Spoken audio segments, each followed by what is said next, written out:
Hello, and welcome back to Hint Hive. I'm your host, Peter, and today I'm going to be talking about ETFs and stocks. I'm going to be talking about how stocks differ from ETFs and why you should consider investing in ETFs.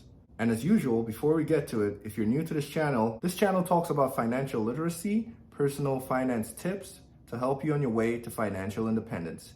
So if that sort of content interests you, don't forget to subscribe to this channel for more videos.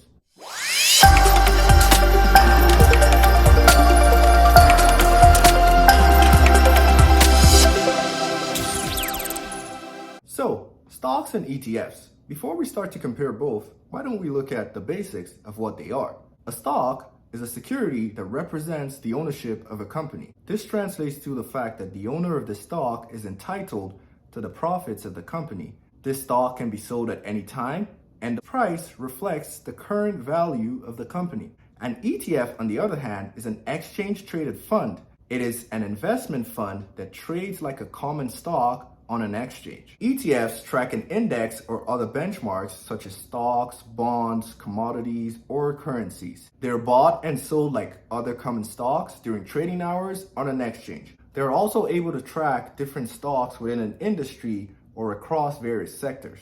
Now, here are some reasons why, as a beginner investor, considering ETFs should be on the table. This is because they offer so many advantages compared to single stocks. One being the fact that if you wanted to own a single share of a very expensive stock, you could also own that stock by investing in something cheaper like an ETF that tracks that stock. ETFs also offer immediate diversification at a very low cost compared to buying individual stocks in your portfolio. And because they contain a basket of stocks at the same time, it's quite difficult for them to get to zero compared to betting on a single company or a single stock. ETFs also offer a very hands-off, passive approach when it gets to investing. Most times, new investors get very overwhelmed with choosing which companies to invest in. With an ETF, you get to invest in all of them at a fraction of the price. And while cherry-picking stocks may get your adrenaline pumping, research has shown that ETFs outperform actively managed funds over a very long time.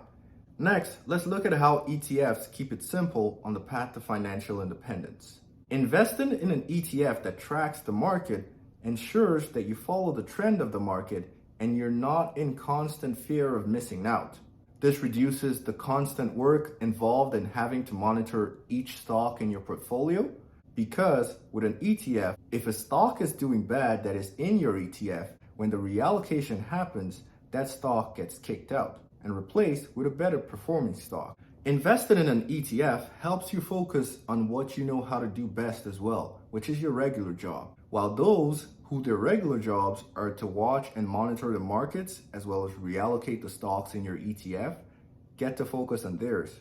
And with this, I hope you've been able to gain some insight as to why you should consider investing in ETFs as a beginner investor. If you like this video, don't forget to subscribe and share it to other people that you feel might have value from watching this. That's all for today. I'm Peter, and this is Hint Hive. Till next time, I'll see you soon.